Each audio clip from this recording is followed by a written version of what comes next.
Y'all, I am so excited for today's Hustlers at Home guest. Dany Garcia is redefining what it means to be a mogul. So I am like super honored. I actually was gonna, Dany, I was gonna take the time to like read snippets of your bio, but your bio is so freaking badass. I think I should just pass the mic and like welcome, and will you please let the world know your many titles right now? It's so inspiring. Oh, you're so funny. That's a long bio, so I'm glad you didn't. I love it. I read it. I underlined it.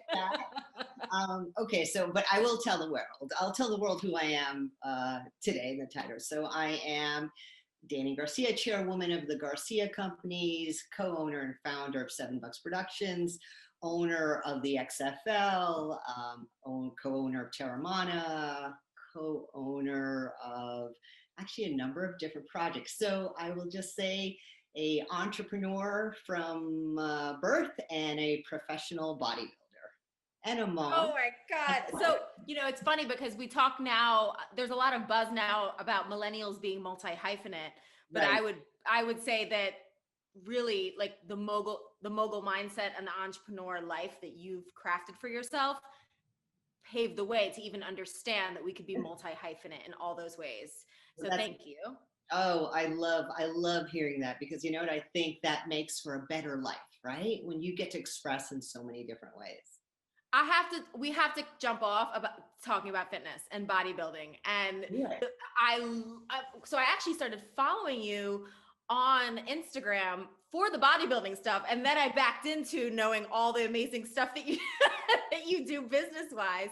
So tell us about what it's like to prep for a bodybuilding competition, and where are you now in that kind of training space? Are you in season, off season? Where's your head at? Yeah, you know what? It's so it is an all-encompassing sort of process, training and getting into competition. I'm currently in off season. I bought the XFL season, so so I like to say that those two are kind of competing with each other. But I'll be in off season for a bit longer, and probably in 2021 I will begin the process to step back on stage. So it's a nice relaxing time. My husband is actually competing in 9 days, so he's going to get his pro card. So it's nice to focus on one, and then we take a break and we focus on the other, as compared to having two spouses. Have you ever been both in competitive mind at the same time? Is that good, bad, or what's the energy in the house when that's happening? The last time we did, not since we've been married.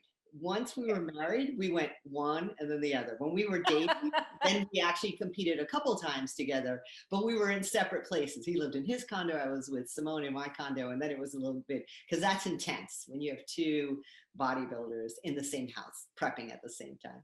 So let's talk about, I mean, we've had athletes on the show and Olympians and all that, and all of that precision and excellence requires a level of discipline. Let's talk about the discipline specific to bodybuilding, because it is like surgical. Not only the physical task and technicality of the movements and prepping for a show, but also I think everything from, it's a visual performance really once you're on that stage. So let's unpack that a little bit. Like, talk about the discipline it requires and kind of the different elements of discipline that it requires. Totally. You know, it's an interesting, I appreciate that you start right off with discipline. Bodybuilding is a fascinating sport. It is a 24/7 sport, right? So you have 2 hours, an hour and a half, 2 hours, maybe 3 hours of training time. So you have 2 hours of actual activity. You have 21 to 22 hours of pure discipline, because diet, rest, stress, recovery, vital. You can't, hit it in the gym and then, all right, let's go carb load. And no. You have to be so disciplined about what goes in your body, how your body is feeling. You have to spend time on recovery, and, there's infrared and cryotherapy and body workers. I mean, it really is. There's a reason, people aren't walking around so big with large muscles all the time. Our life is not made for that, right? As a premier athlete, natural life is not made to be a premier athlete. You have to carve it out. And then in bodybuilding, where the diet and the eating is so important, you have to go 5 more steps, right? Because it's almost as if all those outlets where you get to relax, you basically take them away. It can't be food, it can't be wine, can't be alcohol, can't be chocolate cake. So you get into other practices. You also begin to identify who in your life makes you want to eat chocolate cake. So it has a very cleansing. Yeah. Really see. It's an editing. Yes. And so we used to laugh and say, okay, who's going to survive this prep? Now my team is so fantastic. They all survive the prep. They're all just such value added, but it really is that balance of mental accountability all day is a really unique and defining factor. I'm curious your take on purpose versus motivation. I get asked a lot, Robin, how do you stay motivated to do X, Y, and Z? And for me, it's not a question of motivation. It's living in purpose and then creating processes that support that purpose. So how do you unpack that for yourself, especially when you're actually, I guess it relates to business and competition because they're probably one and the same in some ways, but what's your idea? What's your interpretation of purpose and motivation? First of all, I have to acknowledge, I love the way you describe that. And when people ask you, because motivation is almost an external factor that you have to pull in. Purpose comes from your soul. Right? So a lot of the work I do, whether it's bodybuilding or producing, or if we're starting, or even the XFL, it's always purpose driven. What is happening at the end? At the end of this journey, other than myself and my transformation, have I impacted other people? And I actually don't do anything unless that's a definitive yes. I have a hard time activating unless the process I'm going through is impacting everyone around me in a truly positive way. So when I start that way, then my purpose is actually broader, it's bigger, it feels, I would say the attractor pattern, the energy level is higher, and I find I execute more effortlessly. If it's just about me and that moment, it just is not enough. For me personally, it's not enough. Is that so I had the opportunity of joining an incredible panel of women who you amassed together to have a conversation about colorism and a lot of deep concepts, specifically in the Latinx community. And it's hashtag Latinx Mosaic. I encourage all y'all who are watching to dig that up on Instagram on Dany's page. Is that part of that kind of like, I would call it brand extension, but it's more so purpose extension, expansive from a purpose perspective. Like, how do you know when you're going to delve into either more philanthropic things, or when you feel that gut instinct of like, I'm not doing enough in alignment right now? Right. So what a great observation. So the Latinx and Mosaic is a perfect example. For me in particular, it was a fascinating discussion that needed to be had. So I'm like, okay, am I going to reach out to this research and just have this information for myself? I know our community is going through this. I know everyone has experienced some version of this. So how can we make our experience more meaningful and be in service to other people? Right. And that's why, I had we had such a wonderful group of ladies, and now our conversation was louder and people were able to listen and go and be in a different place when they were done. I was so proud of the dialogue. So that process, looking at that, if I'm looking at a project and I'm not moving forward, it's usually because there's an absence of that. There's an absence of not touching and moving enough people, and there's an absence of not making a difference. As soon as I can see the clarity or understand how the effort, the project, the investment, the execution is going to make a difference, then I go. Then I know.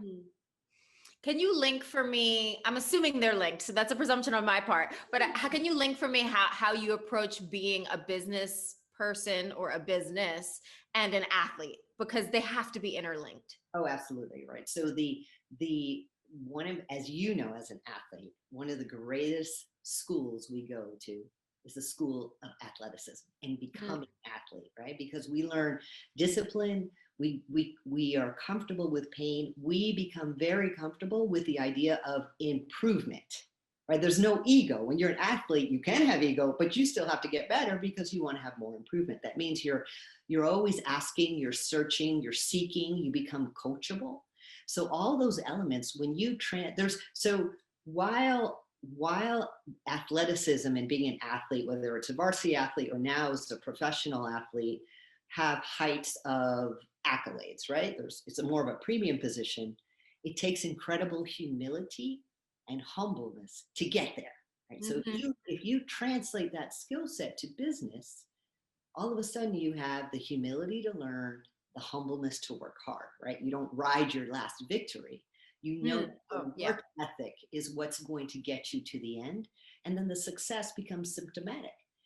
All of that we learn by being an athlete. I mean, how fortunate and how amazing, and we get to compete, and we love it. So yes, it's directly related. Yeah. There's a way of, I think, that we learn to ritualize discomfort, that we can actually have more robust conversations, even when there's whatever, spreadsheets, PML, bottom line on the line, because we can sit in that discomfort a little longer. You know what? I gotta prop you again. I'm just gonna give you ritualized discomfort. I'm just high-fiving you for that. And I will give you props whenever I say that. What a perfect way to say that. That's exactly. Oh, well, thank you. That's something so I used to be a lawyer, and I want to speak to you because you've had a lot of careers, and I know you were at Merrill Lynch once, and then now you've created all these things in its path. But so in I actually identified my ability to leave law in the ritualization of discomfort of becoming a marathoner and an ultra marathoner. And I realized that the small iterative miles that I would gobble up, little by little, sometimes plotting on some days, were the little mini lessons that I need to take along the way. And those were like confidence boosters. So what the pivot that it takes, people think, I think that people often envision it like the Jerry Maguire movie where you just go in and you throw something off the desk and like you create this new life. What were the career changes like for you? And was there any, is there one that sticks out as being particularly poignant? You know what, it's so interesting. So a lot of, and I think you found this too, every step you've taken in the past leads to like the empire you build today, right? So the finance journey was actually pivotal. So when to transition into entertainment, because when I transitioned into entertainment, I already had a very deep understanding of business and that creative models need to work in return on investment in that box. So I could have very direct business dialogue with other executives and studio leaders. So, it helped me. I learned quickly that I was not wasting time in any of my journeys because I was able to utilize the information and bring it forward. That being said, there were big moments. Leaving Merrill Lynch after my daughter was born and starting my own wealth management firm. I went right into entrepreneurship and the responsibility of being a business owner and having employees and the pluses and minuses of that. The other major step was then when Dwayne asked me to take over his management. So that was a pivotal moment for me because I was stepping into Hollywood, and I was stepping into Hollywood knowing I was going to be facing some pretty loud biases, not only because there were not many women, but I was coming in and everyone's like, wait, isn't that The Rock's ex-wife? So let me tell you, so you talk about having a sloppy room that you got to clean up. So, there was work to be done.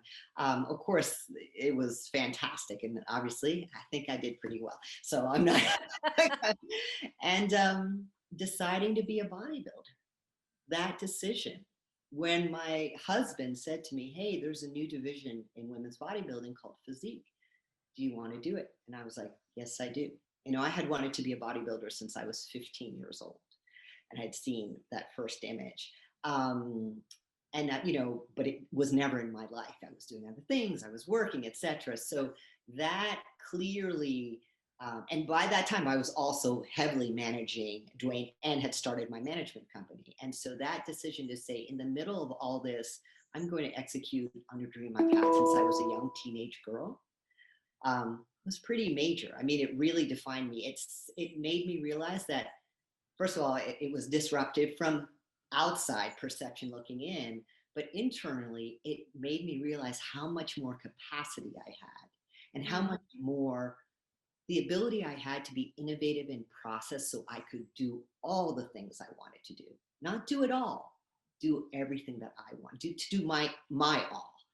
So it was a major moment. And I would say the last major moment was the purchase of the XFL. Oh my gosh. So we have to talk about this. So it's obviously a huge investment, but you you just like you took a full on mallet to any glass ceiling as the first woman in the United States to own majority shares of a sports franchise or sports league. Yeah. Okay, knowing that moment, obviously you were present in the negotiations and you kind of knew something was coming down the pipeline. But then when the world wakes up to it, are you able to celebrate your successes? I find ambitious people are on to the next, and we almost don't allow ourselves to like take it in as others would take it in for us. Well, first of all, it's a great question, and you always so cutting edge in your thought process.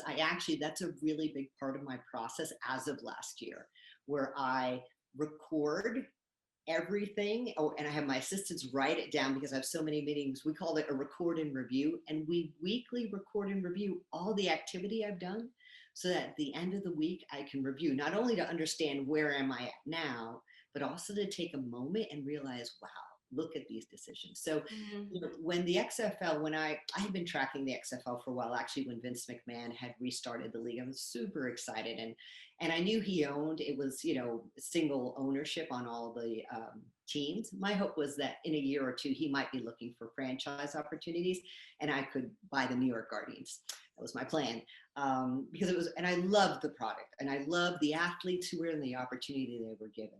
But then obviously COVID hit. And that had, a successful model didn't have the bandwidth to withstand no fans. So, they went into bankruptcy. So I actually had identified it and was in the process for a number of weeks exploring it. So I actually drove the entire process with my team. So, you're in it and you're getting closer and you're getting ready for the bid. You have 3 months to do work that you would do in a year and a half. So it means you're working Saturdays, you're working Sundays. So talk about being in it. And then on Sunday, I got the call right before the bid process, right before the auction. And they said, it's yours.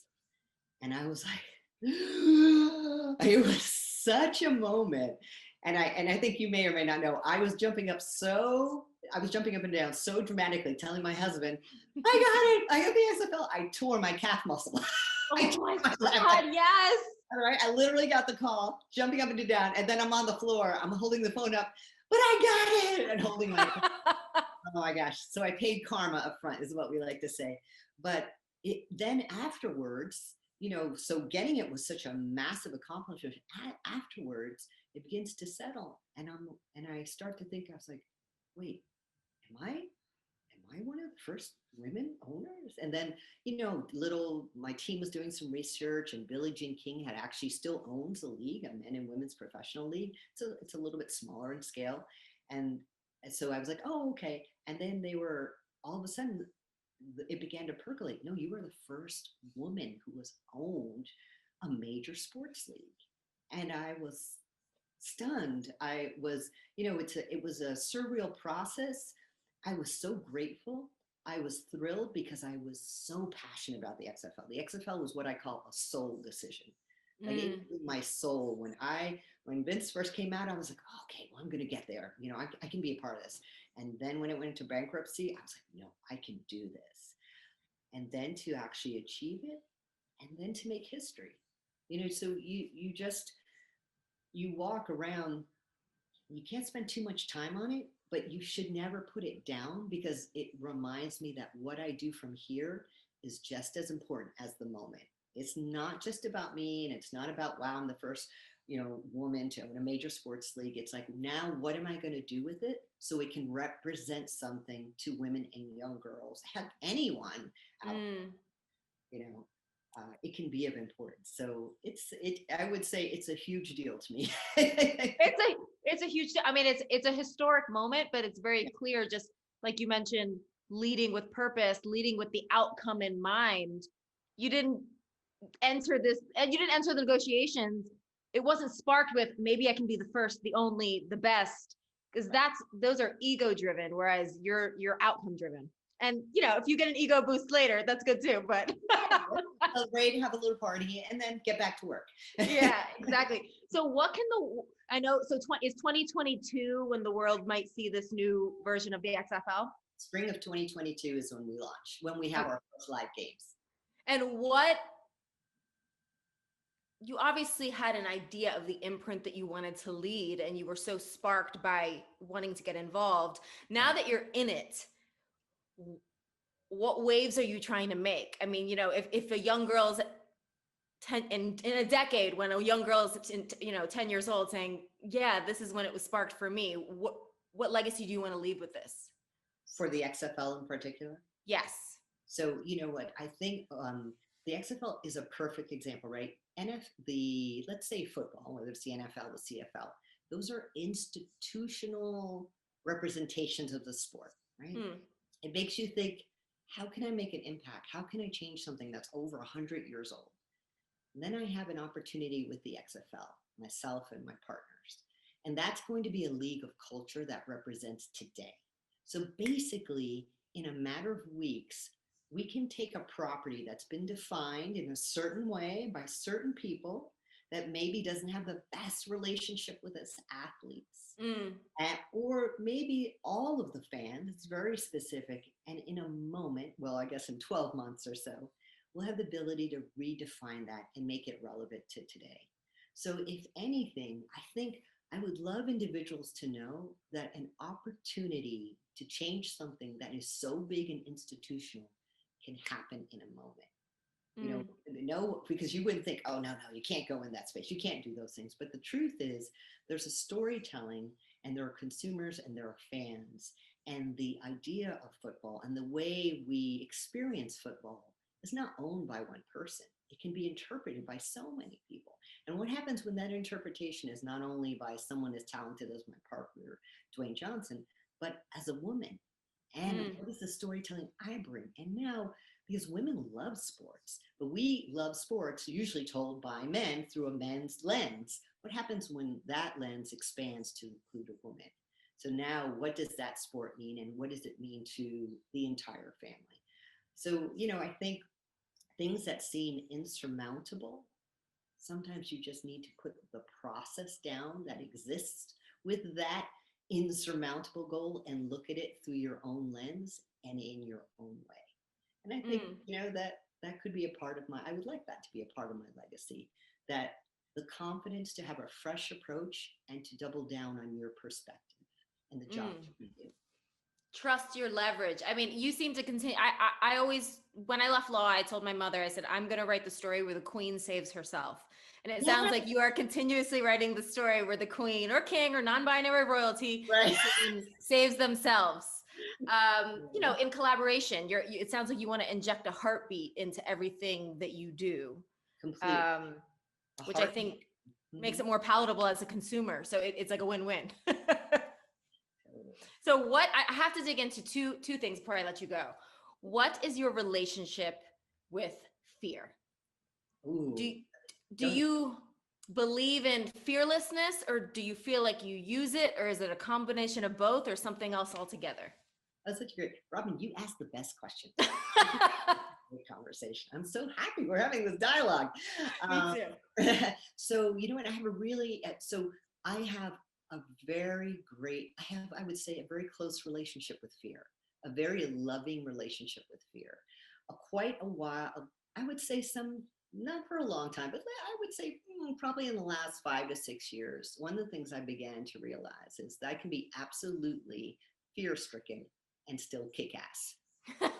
And that freedom, because the women are so fantastic, right? We want to be really accountable. You want to know yourself to be confident in the room.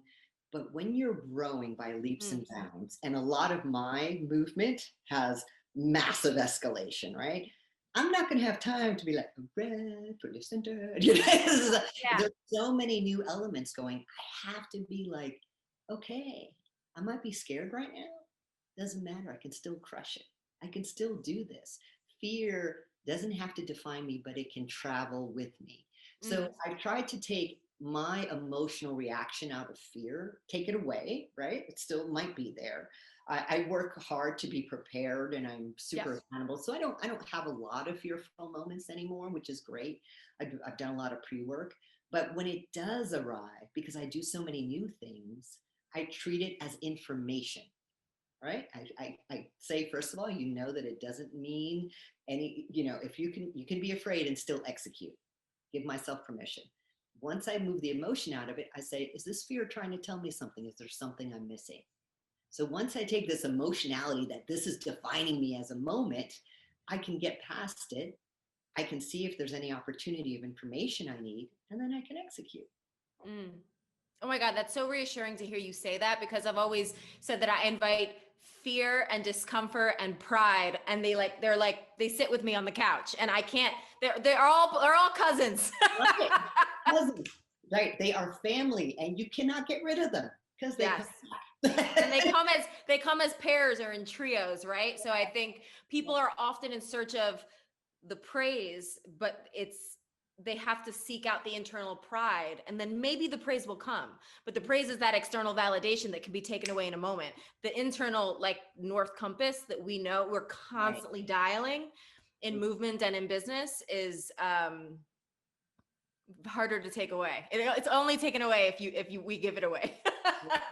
Very true. Very So I am pregnant now with my first baby, and I know. I'm so excited for you. thank you. So I have to ask, one of my biggest fears and vulnerabilities is maintaining all the things in the air that I do, and I still have lots of ambition and lots that I want to accomplish. And of course, this new title of mother will be huge and at the top of the list, I'm sure. So how did you mentioned you made some really pivotal career changes when you had your baby, as well as putting yourself into the professional bodybuilding realm. How? Like, what's something that you took away from that experience that you think is a lesson to new moms like myself? Oh, absolutely. And especially a mom like yourself who does so much, right? So again, it comes back to doing it all or doing all that you want, right? So one of the things, and you have so much flexibility. I mean, your process is so flexible. So I think actually I'm very confident that you're going to, oops, hold on one second. All right. So what I want to say is, I'm confident that you're going to develop the process that supports you. So one of the things was recognizing what was actually really important.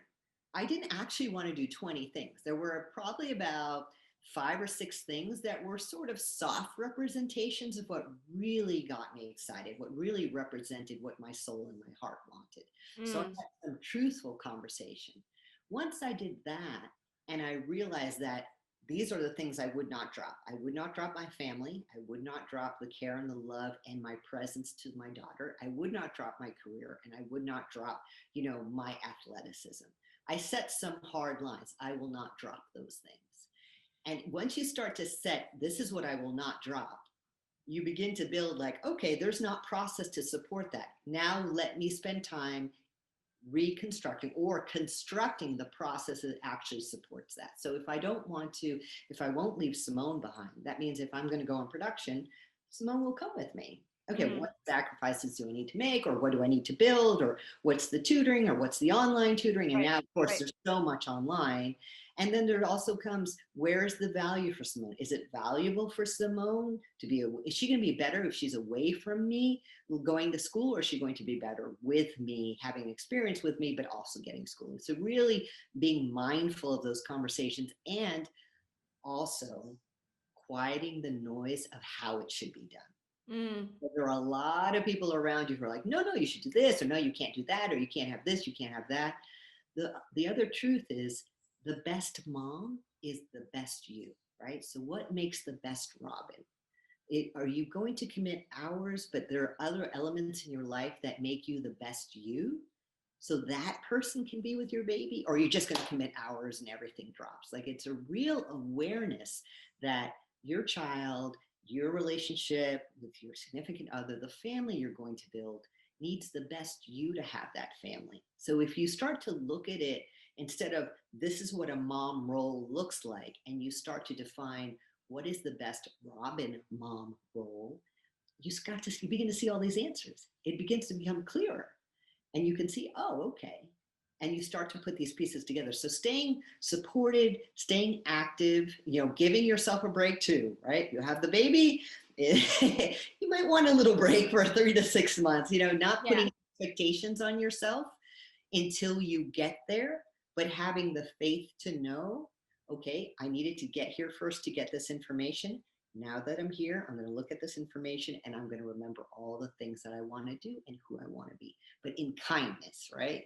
In awareness, in presence to yourself. But you can do it. It can be done. It can. Thank you. I am so inspired by our conversation. I really appreciate so, there are folks who are representative of things in the market. And then to have conversations like this that really form anchors and make waves, you're paying it forward in a very real way. So I appreciate you being on Hustlers at Home today. Where can folks find you and stay apprised of all the amazing projects you're working on?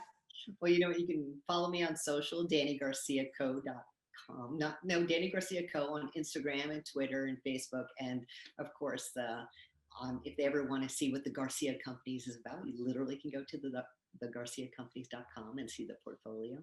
But yeah, I'm around on social. Thank you for your time today. I mean, I truly can't. Your poise and precision and hustle are really, really powerful. And I'm grateful that we were able to connect. Thank you so much, Dany. Thank you.